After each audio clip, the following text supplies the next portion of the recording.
எல்லாருமே நினைச்சுக்கிறோம் மயில் இறகை நம்ம கிச்சன்ல வச்சோம் அப்படின்னா பல்லி வராது, மயில் இறகை பார்த்தா பல்லி ஓடி போயிடும், அதுக்காக கிச்சன்ல மயில் இறகு வைக்கிறவங்களும் நிறைய பேர் இருக்காங்க. பல்லிக்காக மட்டும் கிச்சன்ல மயில் இறகு வைக்கிறது இல்லைங்க.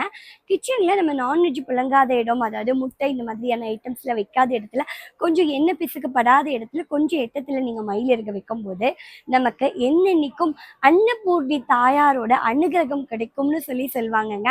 அதுதான் நிதர்சனமான உண்மை. பல்லிக்காக மட்டும் மயில் இறகு கிச்சன்ல வைக்கிறது கிடையாது.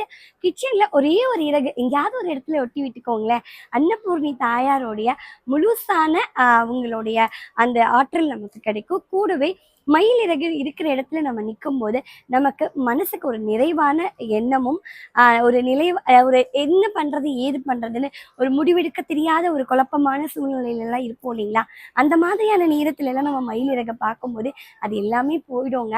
அதனாலதான் நம்ம இருக்கக்கூடிய இடங்கள்ல நம்ம எங்கெங்கெல்லாம் இருக்கோமோ அங்கெல்லாம் மயில் இறகை பார்த்துக்கிட்டே இருந்தோம் அப்படின்னா நமக்கு மனத்தில் ஏற்படக்கூடிய குழப்பங்கள் நீங்கும்னு சொல்லுவாங்க.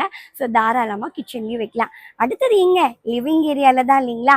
வாங்க அடுத்த வீடியோல லிவிங் ஏரியால வைக்கிறதுனால என்ன மாதிரியான நன்மைகள் அப்படின்றத அடுத்த வீடியோல சொல்றேன்.